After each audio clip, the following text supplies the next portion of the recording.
The roar of the engines never felt louder than it did that morning, and yet, inside, I was silent. Deployment always felt like being caught between two worlds, my duty and my home. And this time, leaving home felt harder than ever. Not because I feared the mission in Iran. We'd been briefed, prepared, trained. But because something in my gut, in the way my husband Marcus kissed me goodbye at 4:37 a.m., felt off. It wasn't just the kiss, it was how quick it was, how cold. He'd always been the romantic type, handwritten notes in my rucksack, teary airport goodbyes. I'll count the days, baby, kind of man. But that morning, no note, no tears, just a distracted, be safe, like I was heading to the grocery store instead of a war zone. Still, I told myself not to overthink it. I had bigger things to focus on. Iran was blistering, both in heat and tension. As a staff sergeant in the U.S. Army, my platoon looked to me like younger siblings. I couldn't afford to lose focus. We were assigned to monitor base security at the edge of a hostile perimeter, and downtime was rare. Yet in the stolen minutes between watch shifts and patrols, I'd check my inbox. Messages from Marcus were frequent at first. Sweet ones. Thinking about you. House feels empty. Can't sleep without your snoring. But by week 3, the messages slowed, then stopped altogether. I made excuses. Work must be hectic. Maybe he was out with friends. I didn't want to be the paranoid wife halfway across the globe, accusing her man of something just because he wasn't glued to his phone. I trusted him. We'd been together since I was 19, married at 25. I gave him the best years of my life, and he said he'd wait for me. I believed him, until the nightmares started.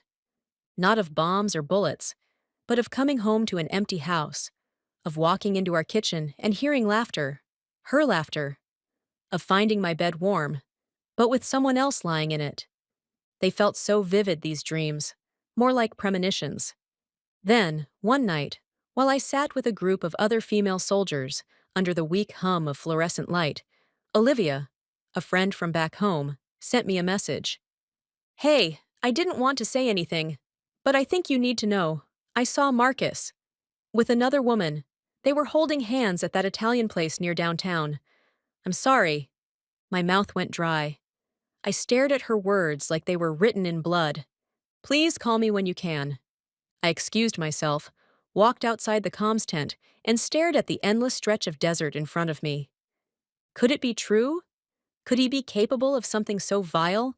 While I wore his name on my tags, fought in a land he'd only seen in news headlines? I called her the next day during my short window of satellite signal. Olivia answered immediately, her voice heavy. Elena, I really didn't want to be the one to tell you this. Tell me everything, I said, my voice like stone. She took a shaky breath. He's been seen with her more than once. Her name's Rachel. Red hair, maybe mid-30s. They were affectionate, not friends, definitely not co-workers. I felt numb, not angry, not even sad, just numb. Thank you for telling me, I said. Elena, if there's anything, I'll handle it. Because I was a soldier, and that's what soldiers do. I didn't eat for 2 days. You'd think after crawling through sandstorms and watching bombs fall less than a mile away, my heart would be hardened like steel. But betrayal, real betrayal, doesn't hit like a bullet. It's a slow burn, like acid down your throat. And it spreads. Marcus, my Marcus, the man who promised to keep the bed warm for me, the one who told me no one else could ever measure up. He was back home, holding another woman's hand, in the same town where we'd once slow danced in the middle of the street on a rainy night. I kept it together during watch duty. I didn't let a single tear fall in front of my platoon. But at night, alone in my cot, I stared at the tent ceiling and counted every possible lie he could have told me in the past few months. The real war was raging inside my chest. My shift ended early that Sunday, and I walked over to the communications tent again, praying to God the signal would hold this time. I had one bar, enough to text. Me. Still seeing him? Olivia replied in less than a minute. Yes. They were together last night, downtown, holding hands again. Me. Does she know about me? Olivia. No idea. But if she does, she doesn't care. That answer hurt worse than I expected. At least, if the woman didn't know, I could place the blame entirely on Marcus. But if she did know and still paraded around with him like I didn't exist, that was its own kind of war crime. I felt something in me change that day. Not break, not crumble, just change. I decided to dig deeper. I started by checking our shared bank account. Big mistake. Within minutes, my phone was flooded with transaction logs I hadn't seen before. Dinner charges at restaurants Marcus never even took me to. Spa packages, hotel reservations, jewelry stores.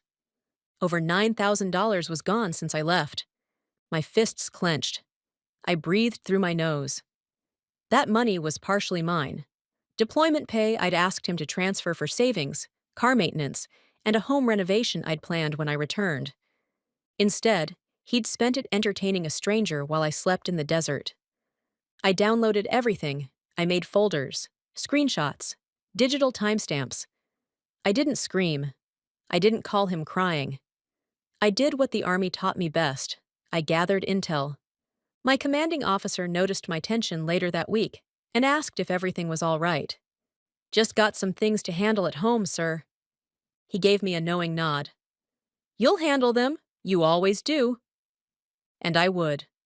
Because I'd been trained to disarm threats, even if the threat was the man I once loved. A strange thing happens when you realize someone you loved so fiercely has betrayed you.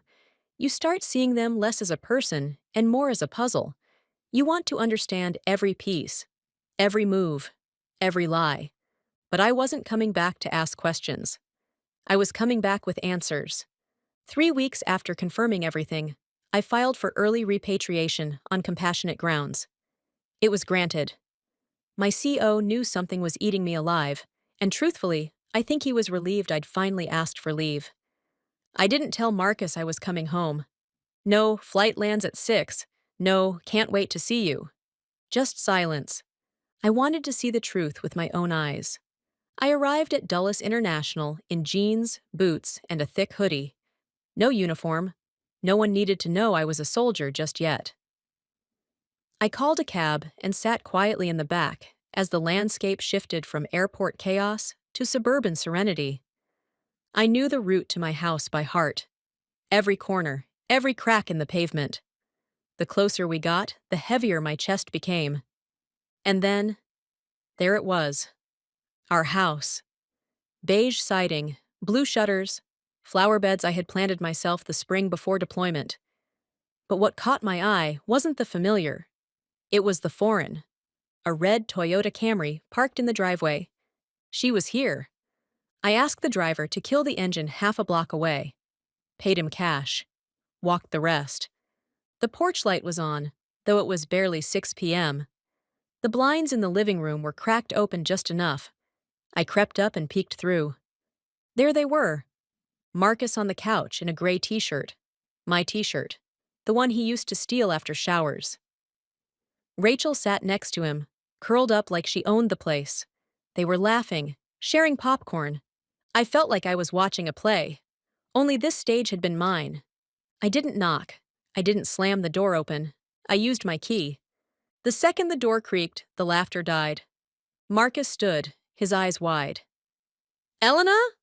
Rachel scrambled like a child caught stealing. You're not supposed to be. I live here, I said flatly. You don't.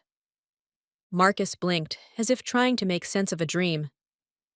Why didn't you tell me you were coming home early? I wanted to see what surprises were waiting for me. Rachel stood up, grabbing her purse. I'm gonna go. No, I said, locking the door behind me. You're gonna stay for a second. Rachel froze, looking to Marcus for help. He looked like he wanted to disappear into the couch cushions. I dropped my duffel bag by the stairs. The same bag Marcus had kissed goodbye 6 months earlier. It felt poetic. I already know everything, I said. The dinners, the spa days, the hotels, the $9,000 you spent entertaining her while I was fighting sandstorms and snipers. Marcus's face paled. You went through our account? He mumbled. I didn't just go through it, I said. I downloaded, categorized, and timestamped it. Every single swipe. Rachel looked like she wanted to melt through the floor. He said you two were on a break. Oh, honey, I cut in. We were married. There was no break, just betrayal. I walked to the kitchen, opened the fridge, and pulled out a bottle of water. Same brand I'd packed for Marcus in his gym bag every week. I sipped it slowly. Marcus followed me into the kitchen. Look, I messed up, okay? But you were gone. I didn't know how to cope. I turned and stared at him. You didn't know how to cope, so you coped with her legs wrapped around you in my sheets? He flinched. I looked at Rachel. This is your cue. She nodded, grabbed her purse, and flew out the door like a tornado had chased her. I didn't watch her go. I just looked at the man I used to love and felt nothing but steel. This isn't over, I said, but you're going to wish it was. Because I wasn't just coming back to catch them. I was coming back to bury what was left and rise without him. Marcus tried to play the remorseful husband the next day. He made breakfast, wore cologne, even pulled the car around front like we were going on a date. It was almost funny, like a Band-Aid over a gunshot. I'm glad you're home, he said, sliding scrambled eggs onto my plate. I didn't reply. I was busy watching him move, measuring every lie that still lingered in his expression. Look, I know I messed up, but we can fix this, right? He said, forcing a laugh. We've been through worse. I raised my eyes slowly. What have you ever been through, Marcus? A Wi-Fi outage? He shut up. That morning, I texted Olivia. He's pretending nothing happened. Time to execute. Because I'd already decided. He wouldn't get an emotional outburst. He'd get strategy. Step 1. I met with a lawyer, Laura Brennan, former military spouse, fierce, discreet, and efficient. You have a strong case, she said, after reviewing the documents I laid before her. Infidelity, financial misconduct, property rights. You're covered on all angles. I don't want the drama, I told her. I want the house, the savings, and my dignity. She smiled. Then let's bring him to his knees. Legally. Step 2. I set up a new bank account. All future pay, military benefits, and investments would route there. Marcus wouldn't see a penny again. Step 3. I played the long game. For the next 2 weeks, I lived in the house with him. I smiled. I laughed at his stupid jokes. I even let him think we were reconnecting. Because the more relaxed he got, the more careless he became. He left receipts out. Forgot to lock his laptop. He texted Rachel once, and I saw the notification. Soon, it said. I'm handling it. Handling me? Oh, sweet summer child. I took screenshots, forwarded everything to Laura, built a case brick by brick. He had no idea the battlefield had already shifted under his feet. Then came step 4, the escape. One Saturday morning, I told him I was visiting Olivia to decompress. He kissed my cheek, waved goodbye, and told me to come home happy. I never did. Instead, I drove to the storage unit I'd rented 2 towns over, where I'd already moved most of my valuables. My medals, my uniforms, family photos, birth certificate, even my grandmother's quilt. Everything sentimental was out of the house. Then I went to my new apartment downtown, a 1-bedroom condo, sleek, secure, mine. That night, Marcus came home to an empty house. No note, no warning, just silence, and a letter on the kitchen counter. It read, Marcus, I was willing to take bullets for our country, but I won't take betrayal from the man I married. You cheated, you stole, you lied, and then you smiled in my face like I wouldn't notice. This is me noticing. Enjoy the couch, because the house, the accounts, and my future, they're already out of your reach. P.S. Tell Rachel the t-shirt she borrowed. I bought it with deployment pay. Please burn it. Elena. Court didn't intimidate me. In fact, it reminded me of military briefings, structured, high stakes, and full of men in suits pretending they had everything under control. But unlike them, I actually did. The day of the hearing, I wore my uniform. Not because I had to, because I wanted to, because Marcus needed to remember who he tried to play. He looked smaller than I remembered, slumped in his seat, fiddling with his wedding ring like it had the power to fix this. Rachel wasn't there. My lawyer, Laura, stood tall beside me. She didn't blink once during the entire proceeding. "Your Honor," she began, "we are here today because my client, Staff Sergeant Elna Hayes, was not only betrayed during active military service, but financially manipulated and emotionally deceived by her husband during her deployment. She laid out the receipts, the withdrawals, the hotel stays, the online orders for lingerie that never made it to my house. And the worst part, the vacation Marcus had secretly planned with Rachel to Puerto Vallarta, paid for with our joint account. Marcus's attorney tried to spin it. He was under emotional strain, Your Honor. His wife was gone for months at a time. Serving her country, Laura cut in. Not clubbing in Cancun? The judge nodded, clearly unimpressed with Marcus's defense. Then it was my turn. I stepped forward, took a deep breath, and spoke with the calm control only years of war zones and chain of command living can teach you. When I left for Iran, I did so willingly, I began. I knew the risks. I accepted the sacrifice. What I didn't expect was to return home to find my husband had turned our vows into confetti. I paused, letting the silence work for me. While I slept in barracks and ate MREs, he dined in five-star restaurants with a woman who thought my absence was her opportunity. While I sweated in 80-pound armor, he spent thousands of dollars on couples massages and beachfront views. And while I wrote him letters soaked in love and hope, he deleted my messages and sent his heart elsewhere. The judge leaned forward. I am not asking for sympathy. I am asking for justice. And I believe I've already brought the receipts. When I returned to my seat, Marcus wouldn't even look at me. The verdict was swift. The judge ruled in my favor on all counts. The house was awarded solely to me, based on income records and property titles I had preserved like evidence in a case file. I was granted full control over our savings, and all accounts opened under my name during deployment. Marcus? He walked away with a dented pickup truck, a suitcase full of gym shorts, and a pile of regret. Outside the courthouse, he tried to speak. I didn't think you'd go this far, he muttered. I looked him dead in the eye. That's the problem, Marcus. You never thought I'd go. You thought I'd stay, like a fool. He reached for my arm, like touching me would somehow transport us back to before. I pulled away. You had a soldier's loyalty, Marcus, but you wanted a doormat, and now you have neither. And with that, I walked away, free, fierce, and finally done. It's funny how peace feels heavier than war when you've been carrying emotional debris. In the weeks after the divorce was finalized, the quiet felt like an unfamiliar guest in my life. No 3 a.m. drills, no distant explosions, no Marcus, just me. I moved fully into my condo, a one-bedroom space with big windows and clean lines. Nothing fancy, but every detail was mine.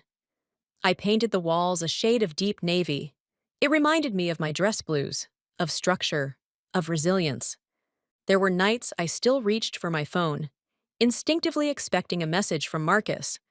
There were none, and that was a good thing. I reconnected with myself slowly. Therapy helped. So did morning runs.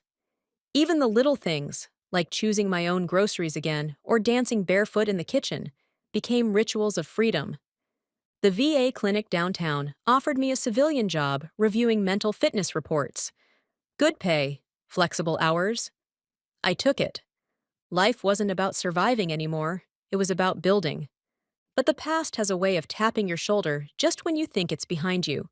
One sunny afternoon in October, while I was leaving a local cafe, I heard my name. Elena? I turned. There stood Rachel, her red hair tied up. No makeup, no smug grin this time. Just a face that looked tired. She started. I wasn't sure it was you. It is, I said flatly. She fidgeted. I wanted to say I'm sorry. I stared at her. I didn't know about you until later, she continued. Marcus made it sound like you were gone for good. He said the marriage was already dead. And you believed him? I did. She looked down. But that's on me. I let the silence grow long. Finally, I asked, are you two still together? She laughed bitterly. We lasted about 3 weeks after the court hearing. Once he didn't have your money or your house, he lost interest in everything, including me. I nodded. That sounds about right. I just wanted to say, I admire how you handled it. With grace. It took all my strength not to laugh. Grace wasn't what I felt in those barracks. Grace wasn't what I felt staring at them on my couch. But maybe grace is what you do, not what you feel. I looked her in the eye. He chose both of us for the wrong reasons, but only one of us chose themselves in the end. Rachel smiled faintly. Well, I hope you're doing okay. I'm doing better than okay. She nodded and then walked away. No drama, no grand scene, just a quiet end to a noisy mistake. Later that night, I found a box of old photos in my closet, me and Marcus on our wedding day. His smile was wide, mine fuller. It hurt to see, but I didn't rip them up. I closed the box, wrote past life on the lid, and slid it under the bed. Because I didn't need to destroy the past to move forward. I just needed to leave it where it belonged. On Veterans Day, I stood before a crowd at a community ceremony honoring returning soldiers. They handed me a plaque. But what mattered more was the girl in the front row, no older than 11, who raised her hand and asked, "Were you ever scared?" I smiled and said, "All the time." But I never let fear speak louder than my purpose. Later, her mom approached me and said, "You're the kind of woman I hope she grows up to be." I fought back tears. Not because of Marcus, not because of Iran, but because I had become someone I would have looked up to as a little girl. And that was the ultimate victory. If this story resonates with you, hit the like button and leave your story in the comments section. And of course, subscribe to my channel for more real, raw, and ridiculous stories. Your support means everything to this channel.